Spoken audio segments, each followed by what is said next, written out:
Hello, welcome. You are here for the executive career chat that we are doing today here with Melody Wilding. Thank you so much for joining us. You are here for the managing up, how to get what you need from the people in charge. That is our training session today. I welcome you.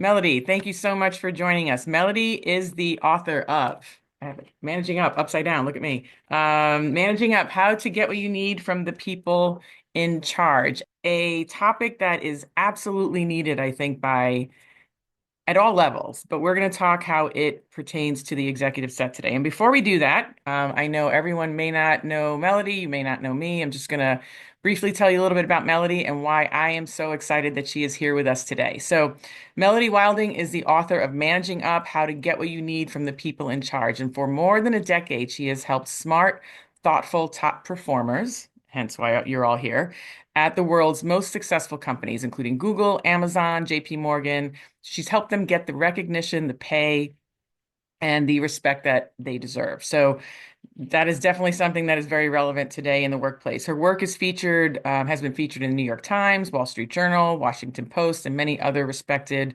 publications. And she's a regular contributor to the Harvard Business Review, Forbes, Fast Company, CNBC. And she's also the author of Trust Yourself. Stop overthinking and channel your emotions at work. And, stop overthinking. I can definitely use that one as well. But thank you so much for joining us, Melody. We're so happy that you're here. Lisa, thank you, my fellow Jersey girl. Yes, I'm excited to be with you today. we're excited. So, managing up, what inspired you to write this? Just out of curiosity.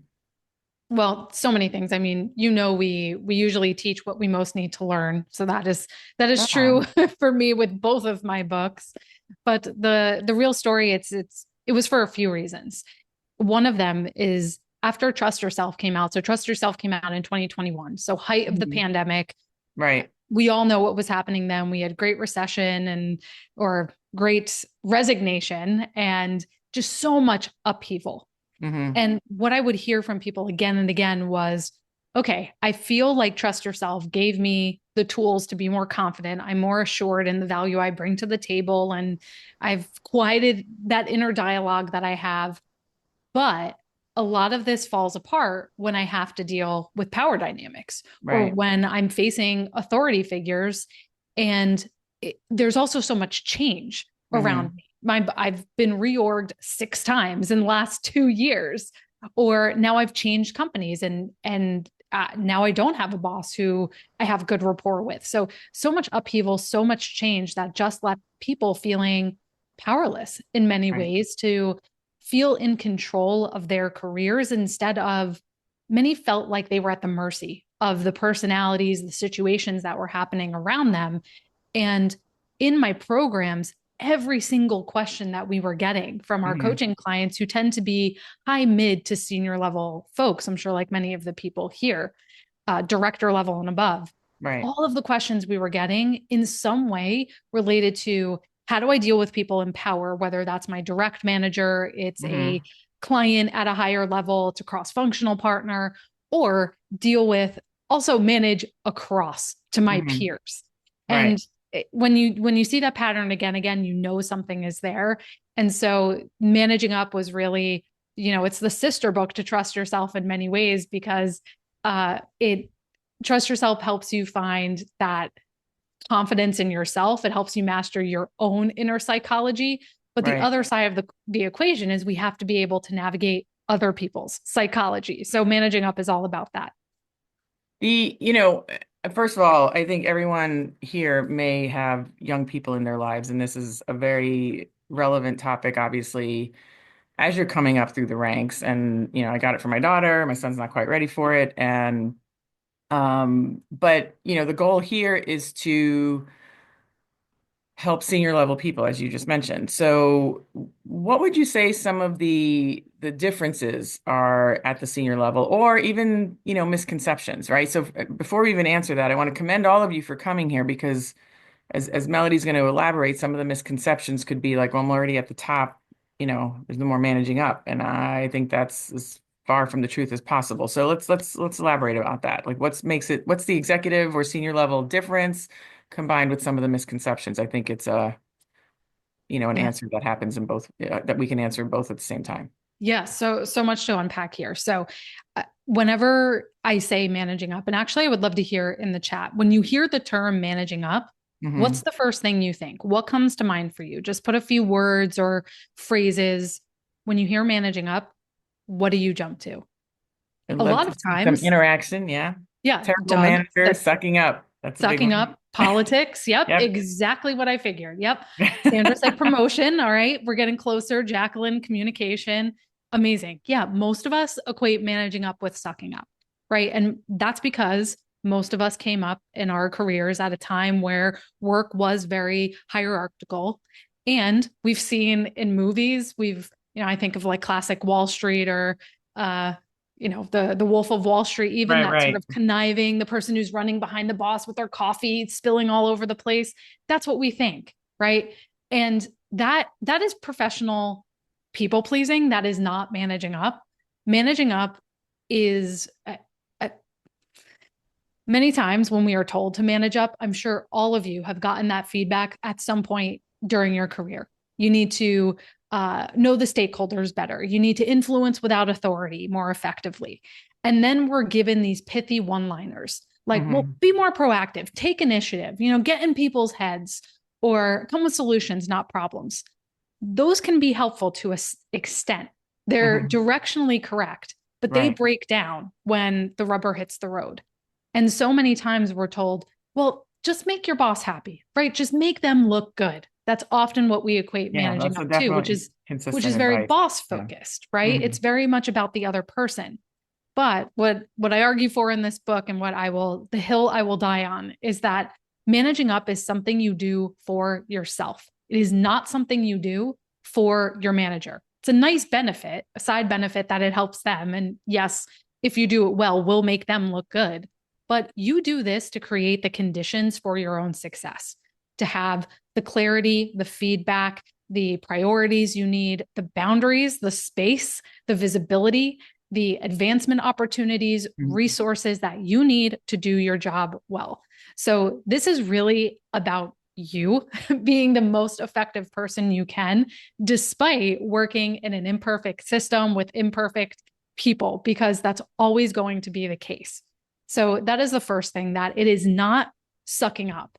And to your point, Lisa, this becomes so much more important the more you go up the chain of command Yeah. because when you are more junior or even when you're mid-level, the lines of authority are very clear. And really the only stakeholder you have is your direct supervisor. Hmm. But any of you who are now at more of a senior level, you are managing across the ecosystem, even beyond your direct organization. So Right. you may have a board involved, you may have clients, you may have other vendors or regulatory bodies, and there are people within those functions and organizations that you have to manage up to as Right. well. And so your boss becomes one voice, but not the only voice in your success because your budget, your promotion, all of that may be decided by a committee, for example. So the tactics also become more subtle. It's not just, okay, I give my boss once a week updates and I have to make sure those sound good. It's so much more subtle than that because you're having to read between the lines, the power dynamics in a certain room and between different power centers and do all of that when you are getting less face time with Right. the people that hold the keys to your success and less direct feedback from them. So those are just a few of the things. I You could know, go on. you bring up a good point. Less FaceTime, right? I mean, especially now that we've moved, even though there's now a return to the office, we're still very much hybrid. Aspects of our jobs are remote. In some companies, it's fully remote. Even if it's hybrid, people might not be in the office at the same time, Yeah. so it could be more remote amongst each other, even though there's a component of going back into the office. And managing I liked what you said about, people being the promoter of their career, the developer, the architect of their career, Um, and that's what this managing up element is.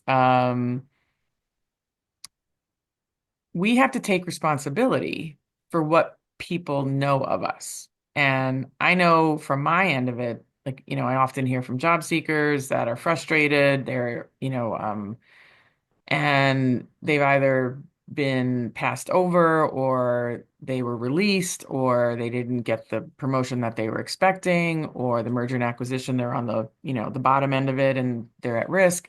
And so many times the conversation comes back to, do people know what you want? Are people Mhm. aware of what you can do? And I think, you know, I'm going to guess, I think we're not quite in the same generation, but just, I might be a little older, but I am a little older. But I think, like you alluded to earlier, we've been raised to people please and then get rewarded instead of advocate and set expectations.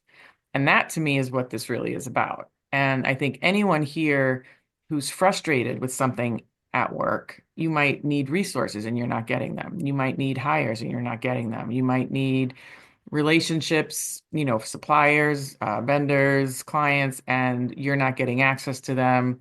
Um, whatever the case may be, the influence of what you are needing to advance or succeed, like you said earlier, is really where this is relevant at this level. Mhm. And how do you manage up in the spirit of influencing? That's really what it is. Yes, visibility is not just promoting your accomplishments, right? I think we boil it down to that. There's different levels of visibility. Does someone even know you exist? Do they know Right. your name? That's like baseline. Then second is, do they know what you do and the value of that? And then the Hmm. third level, the most advanced level, arguably the most important, is, do they know where you want to go Right. next? And it's so important we know that, because if you don't know your own vision for your career, and I'm sure you talk about this with clients all the time, where do you Yeah. want to go? This also matters when you are creating your resume and you're interviewing. You don't want to give a just a dump of everything you've done over the past 10 or 15 years. Right. You Right. want to be selective, so you are telling the correct narrative. And the Hmm. same thing happens when you are trying to increase your visibility when you are managing up. And yes, at more senior levels, couldn't agree more that managing up is sometimes less, just like everything, it's less about execution. It's more about shaping the Hmm. narrative and shaping people's ideas and perceptions. And you Right. were talking about, you might be asking for hires or budget or whatever it is, introductions. And the other thing I wrote down is, sometimes you may be asking for people to back your idea publicly, and you Hmm. have to turn them into champions, whether it is your direct manager, it's a board member, whoever it is. And that is managing up to make sure those people are armed with Right. what they need to become sort of your to disperse whatever idea you're trying to get out there. And I think when we think that it's kissing up or playing politics, that is that, and I'm going to say old school, even though I'm not meaning it disparagingly, because I'm like, I still do that. Like I was raised Mhm. that way. It's hard to break it. But I think when we view it as kissing up or as politics, it's again, it's that, well, if I people please, that means you will reward me accordingly. And then when you do all that people pleasing and they don't reward you, that's when we become frustrated. And it's like, I did all the kissing up. What do you mean? Like so I played the golf, I did the thing, when and look, that probably will exist no matter what in somewhere or another in an organization, but that isn't managing up. And I think if we can develop this other skill of advocating for ourselves by being clear on what we want, accepting it may not be received well where we are, and realizing then we have to take accountability to go find it. Yes. Oh my Like gosh. not everything's gonna, this may sound funny, but don't buy the book and think that everything's gonna work and you're gonna be happy wherever you are, working. It may not work out where you are, but you're gonna have this tool set then to take to go find the place Oh my gosh. will I allow you to be who you are. I am taking so many notes of things I Yeah, want to follow I'm up doing the on. same So, thing. oh my gosh. So, yes, to your point, yeah, this is not a managing up is not a cure all, nor Yeah, is it something you only do when you have a terrible boss. This is just career hygiene. This is a way you should be operating regardless of your current situation. right, But so the book is based around these 10 conversations to manage up. right. We can get into some of those. But Yeah, yeah, the last conversation is the quitting conversation yeah. because managing up is the fastest way to figure out, do I have a future here? Is this the type of culture or place I want to be where I can thrive or where I'm willing to? It is Hmm. the fastest way to figure that out, and to your point, to make sure you can leave from a place of integrity to Hmm. say, I did what I could. And no matter what, yeah, even if you have a difficult boss, it's going to teach you a heck of a lot about negotiation, setting Right. limits, prioritization that you're going to take with you. And so, okay, I wanted to say that. You were also getting at this point about the sort of subordinate, kind of one down power position mindset Right. versus the trusted advisor mindset. Right. And That's that's another key difference regardless of what level you are at, but it hmm becomes a non-negotiable expectation when you are more senior that you are right. operating as the partner to your manager and the trusted advisor, not the yes sir, yes ma'am subordinate. That Right. starts from day one. The first interview you have with the organization or your leader, I was going to ask you about that. yeah, you start sending those signals. Right. um we can talk about that. The other thing I wanted to underscore is, oh, pushing back as well. That's another sort of expectation that changes at more senior levels. I Hmm. can't tell you how many organizations leadership has brought me in, like CEO level leadership at publicly traded companies have brought me in because they say people are not pushing back and the business is suffering for that. People are Yeah. just saying yes, and then we're not meeting deadlines, our quality is worsening, and so we need to teach people how to give feedback up the chain of command because Mhm. we need that pushback. We need them to have a point of view and to speak Right. up about it. So of course there are ways to do it tactfully. You need to do it tactfully. Right. With decorum. um Right. yeah, but yes, I think all of us we're living in this time where you need to be a team player. All of us are being asked to do more with less. I'm sure Hmm. all of you here would agree you're probably doing two or three jobs. But at the same time, if we are just constantly over accommodating, then you actually inadvertently create the perception that you are not ready to keep advancing because you don't know how to prioritize. Who else is going to possibly do your job because you've painted yourself into a corner now? And you also might be demonstrating, well, we can't give you more responsibility if we see you kind of struggling to handle what you already have. Right. And so I think just around the kind of pushback, boundaries, conversation, stepping up in that way, That that's an one of important the reframe. conversations you bring up is the ownership conversation. Yeah. Hmm. That's I think where a lot of this resides. Like there's Yeah, it's a fine line between over accommodation and ownership, right? I mean, at some point, owning it means you say no too, that's or correct. set a boundary, you Yeah. know. Yeah. And Um, often at these levels that everyone here is working at, it's even trickier because you're not just setting a boundary for yourself. hmm You're setting a boundary likely for your entire team because you're protecting everyone who is downstream from you because you're the altitude at which you are being involved in decisions and the creation of objectives or the 3-year roadmap. hmm That's affecting more than just you. So that's another huge difference.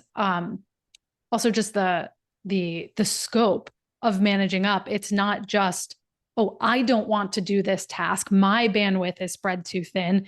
It's right, really you gauging everyone around you and below you as well. right. You know, I there's this obviously is applicable to like so many all the aspects on the, getting hired and then staying or employed food chain.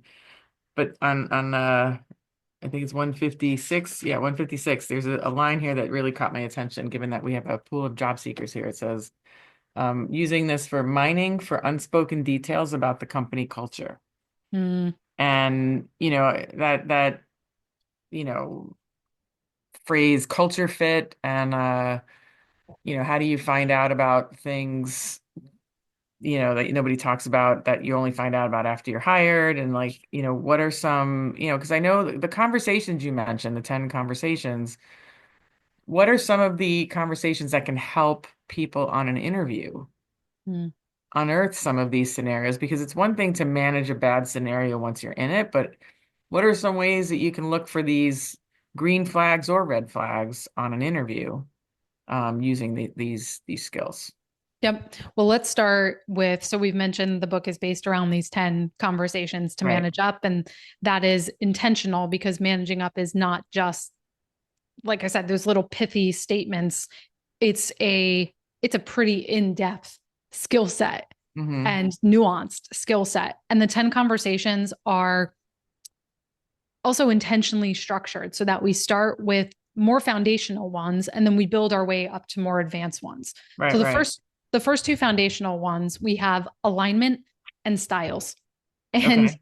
that is where I would start in an interview. Yeah. Is alignment is, what does success look like here? Mm-hmm. Right? One of my favorite questions is, what does good performance look like? Let them share that and then say, great, what does great performance look like? Right?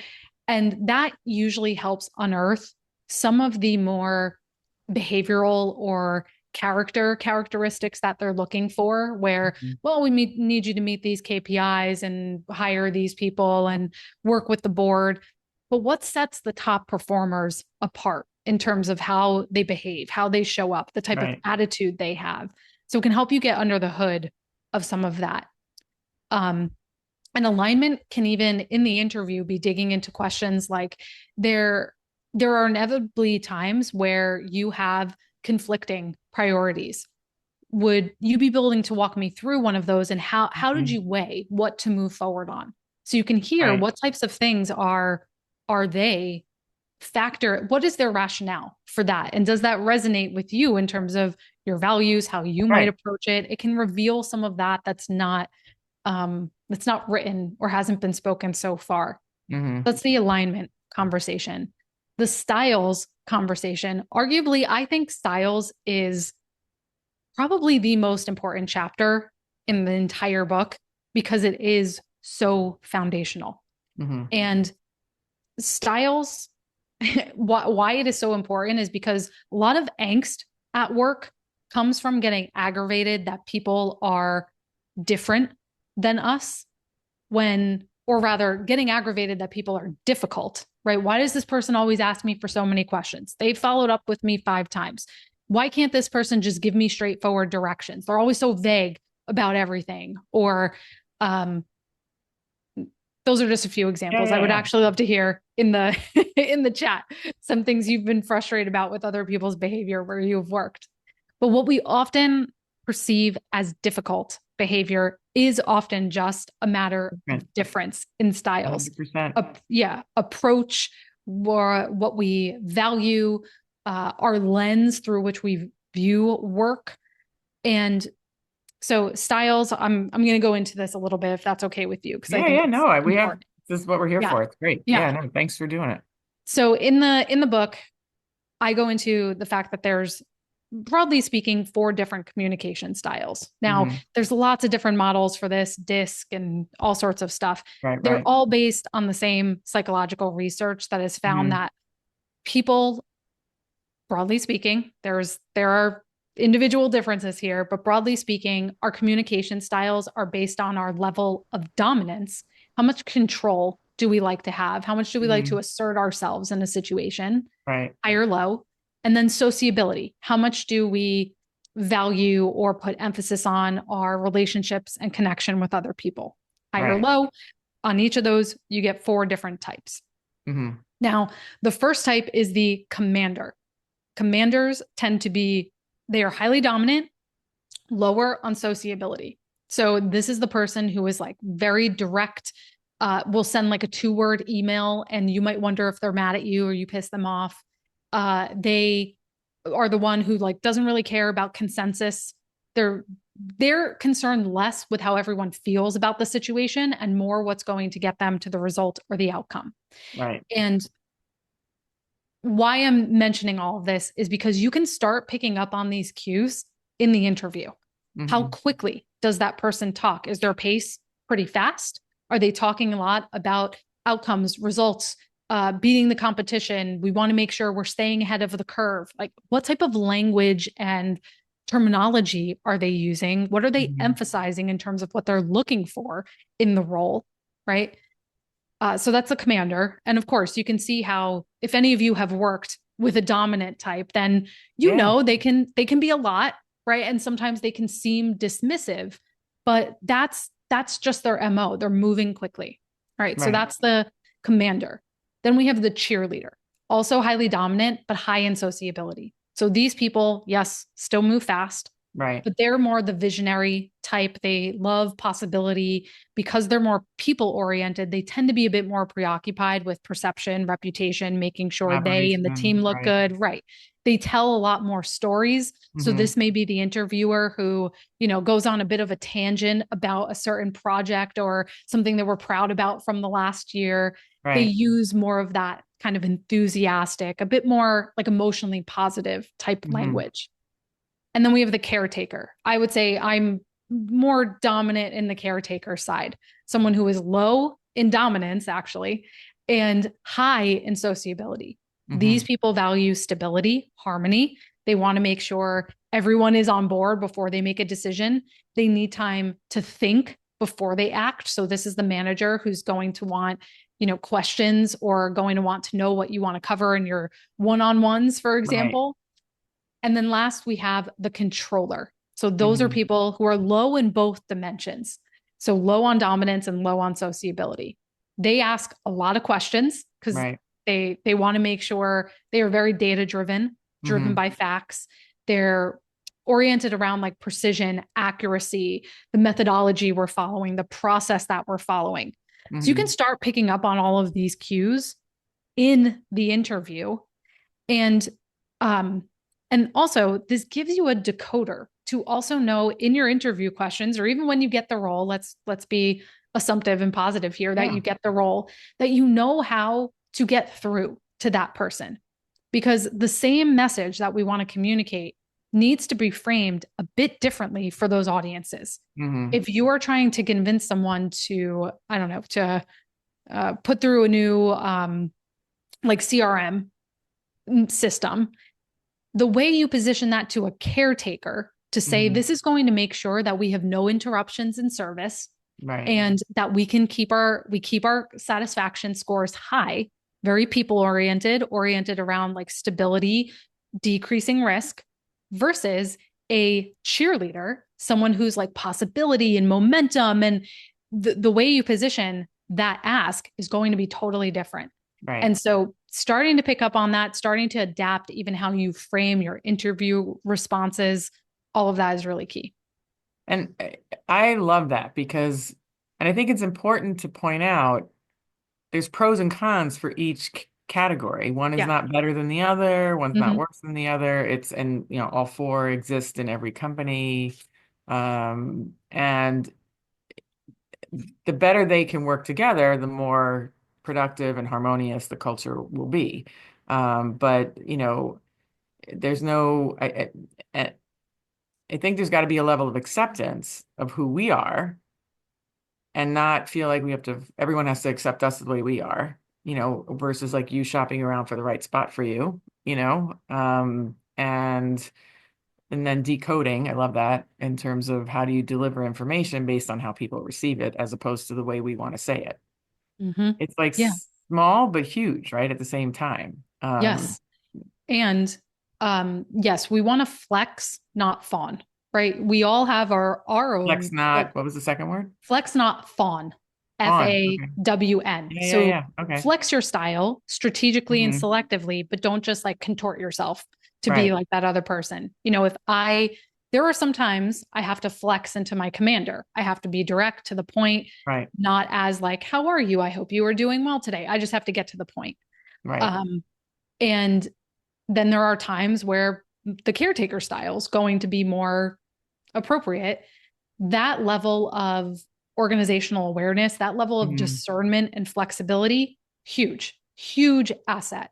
Because again, if you are in a senior level role, you are going to be expected to be working with people across the business, Right. across different clients, maybe to the board, like we've mentioned a few times. And guess what? They are made up of all of these different personalities.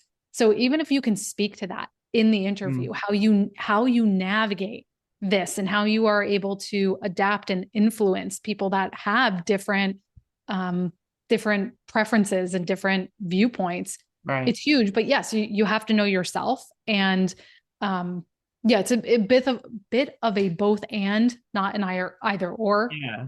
Um, and in the book, there's an entire exercise to create what I call your me manual, which is all about what is your operating system for Hmm. you and your style, so that Right.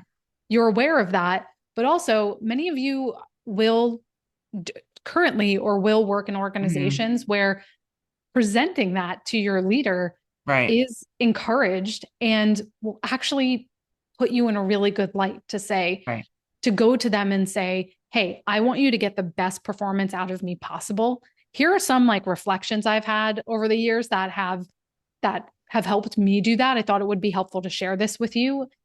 You can do that, or it's something that you can bring up in conversation to say, we'll have times where we need to give each other feedback. How Hmm. would you like me to handle that? If I have something that I want to share to you that I think could make our work better, what's the best way to do that? You Hmm. let them talk and you say, so helpful. Now, from where I sit, here's what would be helpful for me when, the shoe is on the other foot. So Right. it can be more of a exchange rather than I will do anything you say, boss, and Yeah. adapt This is myself to you. it's Yeah. coming across as equals and not, subservient Yes. to power Mm-hmm. play conversation. You Yep. mentioned that the styles conversation, chapter 2, is probably one of the most important. Yeah. I can't imagine any of the conversations being unimportant, but what would you Correct. say, what would you say is, I know I have my opinion, but what would you say is the most underrated conversation that typically has a pretty big impact? Oh, underrated. Well, we could talk about boundaries. That's a pretty, Right. I would say that one is both important and talked about a good The bit. boundaries conversation, right? We could talk about that, but I think the most underrated, that the one that doesn't get enough airtime, is the networking Mm, conversation. And in that, I mean internal networking yeah. just as much as external networking, because I think that's often where a lot of us fall short. Yeah. You may have changed my mind when you say internal networking. People do not value internal networking at all. Yeah. And that is the one I was going with was the visibility conversation because I think people wait for people to see or don't they know what I do? And I'm like, no, they No, don't. They don't. they They're don't. too worried about themselves. They're not worried about you. So I was going with visibility conversation, but Well, when they you go hand in phrase hand. they do. They really Yeah. are. And Hmm. so there's no right here or wrong. But the visibility conversation, networking internally, was it's chapter 6 and 7, I think. Hmm. Um, that to me is really where people can make a massive difference for themselves.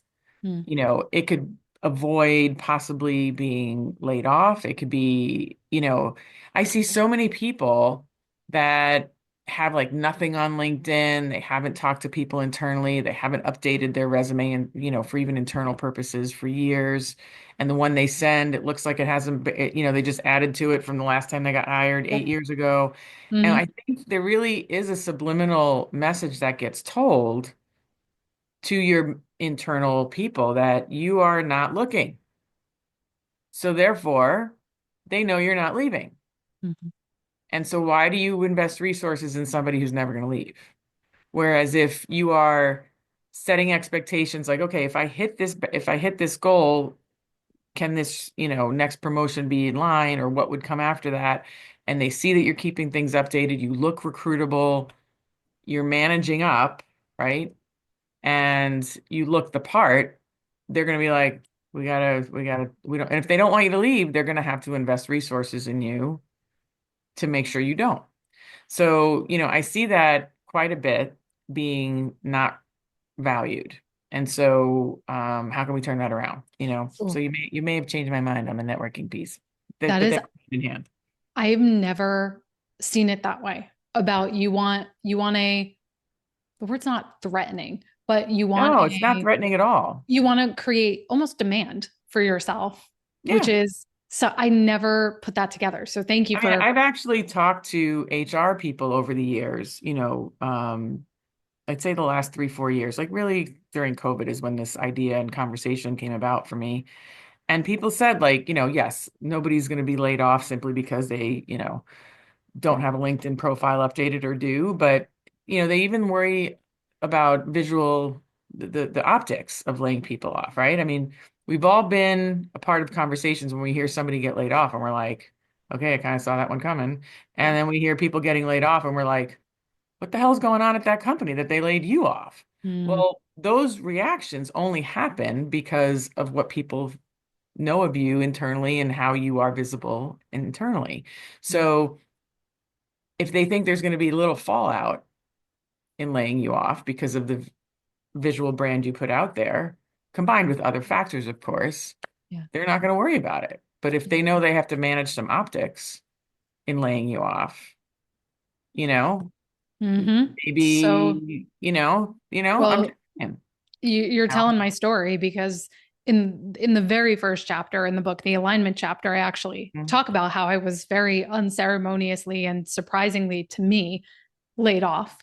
And part of why it was so shocking was I knew I was on a pet project of my manager at the time. So I knew I was in a little bit of a precarious position Right. that, all right, but I thought everyone liked me.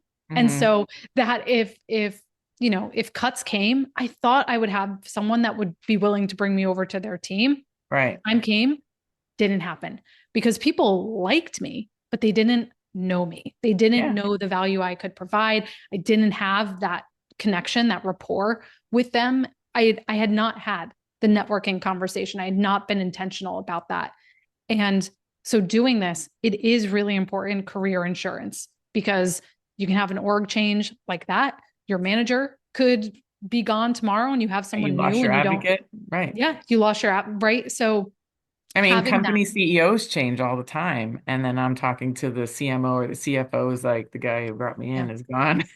yes, So exactly. Exactly. And so in the book, I talk about how there's three categories for people to think about building your network mhm, internally. So the first is decision makers, right? right. This may be people who are um, who are leads of certain Hmm. projects. Maybe they run certain committees. Maybe it's your manager's peers. Maybe it's like we've mentioned board members a number of Hmm. times, or maybe it's um, folks that have sway at a certain client or account. Hmm. Decision makers is the first category. Right. The second is powerful peers. So, who are Hmm. your peers that are movers and shakers? Because guess what? They're going to become the next decision makers. So, you want to make sure that they know you and you have a good relationship with them. Right. And then the third is the behind the scenes operators, Hmm. HR, IT, the ones we overlook. But if, God forbid, I've seen this happen so many times where I'll have someone that has a terrible situation with one of their direct reports, for example, like a very tricky underperformance or something that could potentially introduce liability or a lawsuit. Hmm. And they don't really have an advocate or someone they can go to honestly in HR to give them, like, please tell me exactly what to do here and give me the lowdown of what's really going to happen. And Hmm. so having those behind the scenes people or even the admins who control the C suite, the execs calendars, Yeah. that is really valuable. And so when it comes to internal networking or any type of networking, really, what I talk about in that chapter is the info ask. So information based ask. And Right. that is your entry point. That's your Mhm. entry point into the relationship. A info ask is exactly what it sounds like. It's some sort of an information based ask. Maybe it's insight into how a certain process or approval works, or Right. recommendations for a vendor, or whatever it is. I have a list of, I think, maybe 15 or 20 things in the book. Hmm. But the idea there is you're going to them to get their expertise. So Hmm. they feel good because they're like, oh, me, you make them feel good because you're sort of deferring to them in that way. And it's lower risk, right? We're not Right. going to them asking for headcount or resources or be my sponsor right away. We're not doing that. We're building the relationship in a low risk way. Hmm. And it gives you something to follow up with them about, to Right. say, hey, I took your advice on how to coach that team member, and it went really well. We've already seen some progress here. We're still working Right. on it, but I just wanted to let you know how valuable that was. That builds rapport faster than anything else. So Absolutely. there's all sorts of different scripts in that chapter about, how do you even send an email that gets someone's attention if they're a Right. busy executive? How do you follow up? How do you turn the conversation from small talk into your ask? It gets really, really nitty gritty into that. But yeah, I can't underscore enough, if you are not, this is worthy of your attention and investment of your Yeah. time. Yeah. You know, I have a question just regarding the majority of this audience being older. Yep. How do you see age like being a factor in some of the, if at all, in some of these dynamics? And, not just simply not assuming that the senior people are always older and, Yeah. we're now reporting to people that are younger than us. I feel like, Yep. when you get to be 55, that was my birthday yesterday. Yeah. Happy birthday. Belated Thank happy birthday. you. Yeah, no, I'm at the age now where my mentors are retiring, right? Mhm. So that's just the reality. And so, as is most people in my demographic. So we end up interviewing with, reporting to people who might be younger, less experienced. And how does this dynamic, play into if there's some, I don't want to say inverse because Mhm. there's nothing abnormal about it. It's just when it's not this hierarchical, Yeah. seniority type of arrangement and it's everybody's in different spots based on their qualifications and not simply because of years of experience. Yeah. Yeah. And, I think in an ideal world, we would say, oh, it doesn't matter, but it does, Oh right? my God, it Like totally we live does. in the real world. Well, even, So, younger people might feel that they're intimidated by somebody who knows more than them, right? If yep. they're insecure in their own leadership abilities or, and then older people, sometimes if they're in the, subservient or subordinate position, that's a better word. Yeah. They sometimes don't know how to take direction. I mean, these stereotypes come from somewhere Yeah. because they actually happen sometimes They in have a life, but it's kernel. Yeah. when you assume everybody's like that, that's the problem. But these Mhm. things, there's bias because some people actually did this, right? So how do you handle all that? There is. Yeah. So there are different types of power, right? There Mhm. is role power or legitimate power, which comes from your title or your position in the Mhm. organization. And there's five different types of power, but I'll kind of go over three right now. So there's that role legitimate power. There's also what's called referent power, Mhm. which is building power or influence based on pretty much your personality. Do people Right. respect you? Are you charismatic? Are you warm? It's basically Hmm. straddling that line of warmth versus competence. Right. And I think or there's also, so we have legitimate, referent, and expert power. Hmm. Expert power comes from your knowledge, right? Are you the Right. subject matter expert, the go-to on this? And so if you are older, right, but not necessarily, you may not have legitimate role power, but you may have referent or Right. That's expert me. Yeah. power, right? And if you are older, we have to be mindful of balancing that warmth versus competence, because if we are too highly indexed on the competence, that's where it can become threatening to somebody else to say, well, what is this? This person is over exercising their expert power on me because, well, they know everything. Well, this is how we did it 10 years ago, and I don't know why this has changed. Right. So we may have to index a little more on the warmth or Hmm. the referent power, which is, Right. I'm so excited to be partnering with you on this. I do have 20 years of experience in this, so I'm happy to share what I have seen work. But I know at the same time, what you have seen here and what you've been doing brings a lot of freshness to this situation. So Right. I'm excited to learn from that too. Right. So it's the balance. It's the Right. balance there. You may have to be a little higher on warmth Right. without putting yourself in that one down position. As you were saying, it's coming to it as a meeting of the minds. You both bring different things to the table, and you're trying to find how those are complementary, not Right. competitive to each other. Yeah.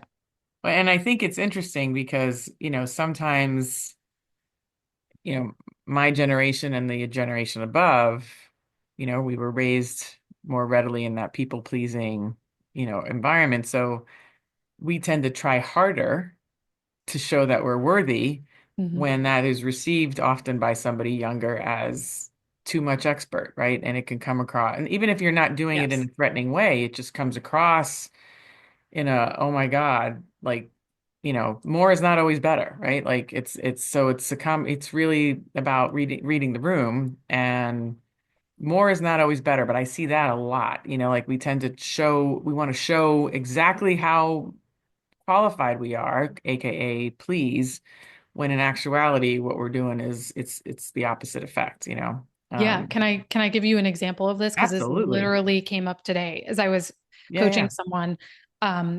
She's a bit younger and she is in an interim leadership position. And her next in command is someone who has been at the organization for 25 years, Hmm. also a little bit older in age. And what I see happening here is that person, the older person, is actually what my client perceives is happening is that that person's withholding information. What Mm. I think is happening is that person is just doing their thing and is like just well-oiled machine, is not really thinking about bringing my client in. And my client is seeing this as she's going around me. She's trying to block me and keep me out of these things. And we'll unpack this more. There may be some Right, actual truth to that. right. But this is where we also come back to the styles conversation. Yeah. Styles, we all have different preferences for how much information we do or don't want. There Hmm. also may be generational differences with that as well, Yeah, right? That that's one of the just communication styles you talk about too. Yeah. exactly. So that plays into it as well. Yeah. The it's I think, somebody mentioned throughout the chat, it's like an EQ conversation on some level. Obviously, Yeah. but so that's a lot of what this is, right? Read the room. I mean, this is all marketing, right? To me, it's all marketing. Yes. And, who's your audience? What's the message? What's the timing of the message, right? Like how often is the message? It's literally a big networking exercise or a marketing exercise, but in the, context of one-on-one communication versus like an email blast to a certain, audience or whatnot. But it's literally all coming down to be that it's really marketing, you know? Yes, because so much of marketing is human psychology, right? That we learn through repetition, for Yeah. example, and there are so many marketing studies and examples I cite in the book. So I'm so glad you said that. Even things from, we use this all the time on sales pages, for example, the center stage effect, Right. which is this idea that if you're presenting information, make your middle option your recommended option, Right. because just psychologically, we're taught to think that the thing in the middle is the best balance, right? It's the Right. best blend of risk and opportunity. And so there's all of those little things. Even we can touch on boundaries briefly. Um, Even with boundaries, there's an approach I talk about in that chapter called the trade off Hmm. approach, which uses the psychology of forced choice. Right. If we're going to add X, then something has Hmm. to give, is Right. basically. So if, okay, I hear X is now a priority, that means we'll have to temporarily slow down on Y. Are you okay with that? Right. You are setting the frame there. And it's so many people have said to me, oh, that's what I do with my kid. I don't say, would you like to wear pants today? I say, would you like the yellow pants or the Right. black pants Right. today? Right. And Right. I'm not suggesting that leaders are toddlers, although some of them do act like that. But But without infantile, I can never say the word infantilizing yeah, people. There are similarities, like it it's just is what it psychology. is, Yes, exactly. It's not So meant to be derogatory in any way. yeah, so there are lots of those little examples, but with the trade-off and the idea of incorporating forced choice, what's Right. shown is that it gives the other person a feeling of autonomy. You're Yeah. not saying, no, we can't do this. You are collaborative, you are problem solving, you are offering a solution and moving the conversation forward. Mhm. So yeah, that's what's happening there. No, and it's true. So I mean, we have a few more minutes. Any specific questions as Melody and I chat? I'll take a look. You guys have been really great with questions. I've been peppering them in here and there. And so I appreciate it greatly.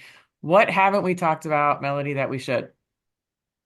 Ooh, Anything anything come up with you? let's see. Okay, I have more questions, but I figured I would throw that back we at you. talked about styles. We talked a little bit about boundaries. Hmm. Let's talk about boundaries a little more because in that chapter, there's this idea of gauging your pushback power. And Right. that speaks to what we've been talking about a lot here, which is Hmm. gauging those invisible dynamics and understanding the leverage you do or don't have in a situation. Hmm. That comes down to things like your tenure in the organization, your level of seniority, the strength of Hmm. your relationship with your boss.